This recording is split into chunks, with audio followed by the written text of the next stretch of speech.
Hello there! This time, I'm gonna give you my review of the recently concluded Miss Earth 2018. Let's start right now.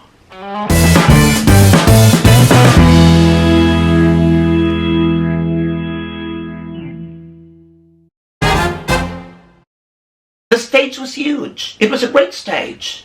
It looked grandiose, particularly during the opening number. But the gorgeousness of the stage gradually fades, particularly during announcement of winners, announcement of top 12, announcement of top 8, I think. That you begin to get this feeling of the 1990s. I don't know why. The stage, would begin to look fading during those moments. And then go back again to an exciting stage, and then go back again to a little old-fashioned ambience, Maybe I'm the only one who feels it.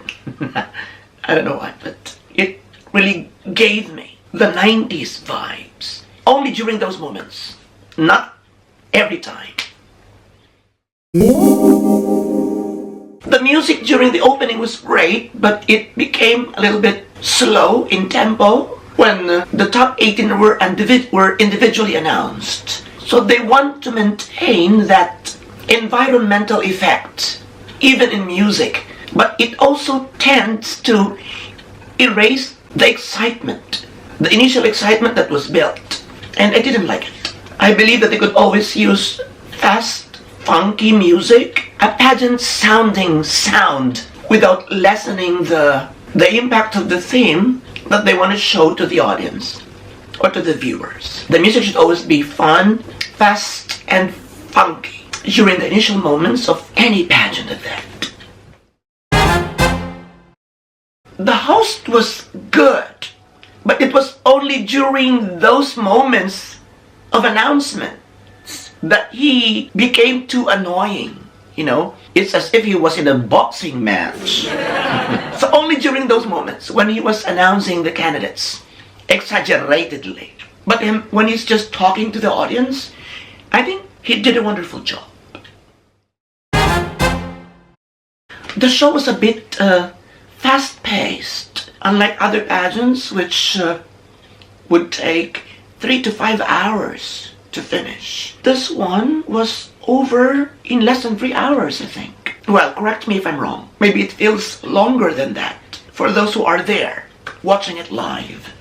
It is only during those individual acknowledgements that the candidates tend to perform longer than what was required of them. Like maybe the choreographer told them to just stand there for 3 seconds and then turn around and then transfer to another corner, because I used to direct as well. So I was very strict when it comes to that. I want them to follow the time. There are some restrictions needed for a smooth flowing program. And I could see the director, scratching his head in anger, because some candidates just make it a little bit pasaway. They tend to forget the choreography. Like in the case of Netherlands and Mexico, Netherlands was the pasaway one. Pa-exit na, bigla siya nabigyan ng surprise turn going to the front again. Nakauwi na si Mexico, patuloy pa rin kumikembot si Miss Netherlands sa unahan. That's why the audience couldn't help it but laugh at her. There were a lot of Filipino judges, so next time I think it would be better if they would get international jury to avoid all this hearsays and rumors and accusations and everything. One Filipino would be fine. Yeah, I think so.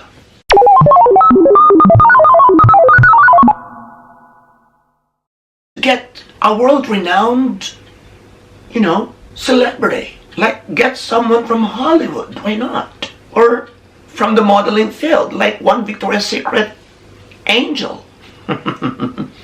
For a more high-quality peg that it could bring to the international audience or viewers. That would help a lot in order to uplift it more. The image of this competition, that it is so that it will become more international in its packaging.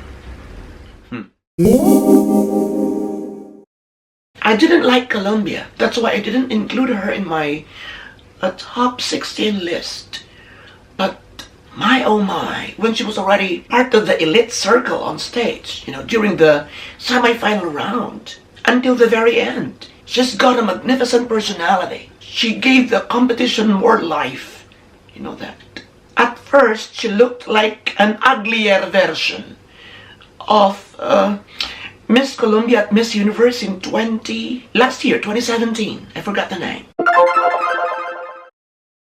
But during the final round, she has become more beautiful than Miss Columbia Universe last year. That's how personality improves one's chances of winning. And from then on, I began to like her. She gave a wrong answer.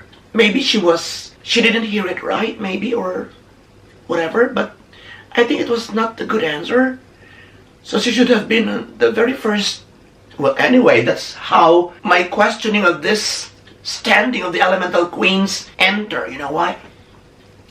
We could never complain that, oh my God, she should be the very first one to be called, because there's no ranking anymore, among the elemental queens. So whoever, it's a sort of a random calling, That's why I think it's still better to have a standard order of the 3 elemental queens.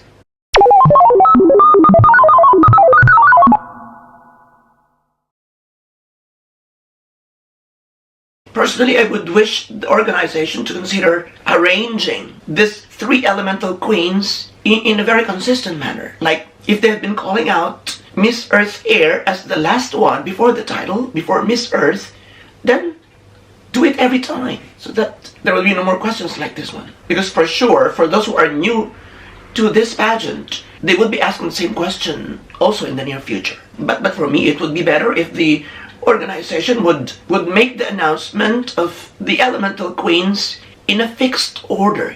What they did last year should be done this year and should be done continuously, so that there will be no more questions like this one arising in the future.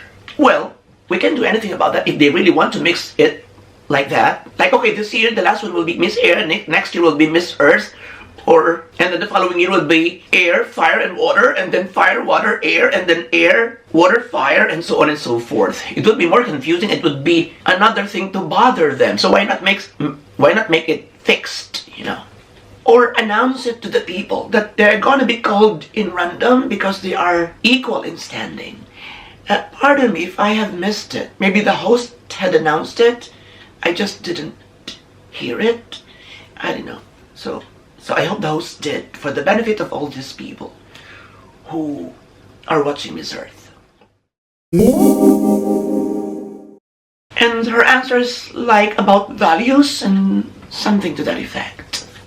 So it's really out of order, kumbaga. But she's really beautiful. She's beautiful. From the African region, I was surprised with the entry of Miss South Africa in the Magic 18. I was expecting the statuesque Nigeria.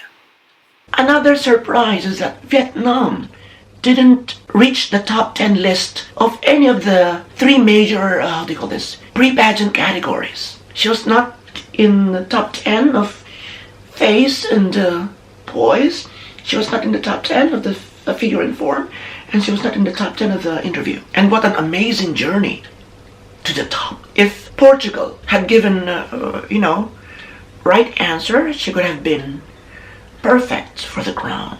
But I'm happy for Vietnam, of course. I'm happy that my 3 personal choices made it through. And I'm very excited to come up with my hot picks for Miss International and my November hot picks for Miss Universe, which has been delayed and cancelled and delayed and cancelled and delayed for so long a time. Sorry about that. Okay, so here are more from Robato Views. Let's go.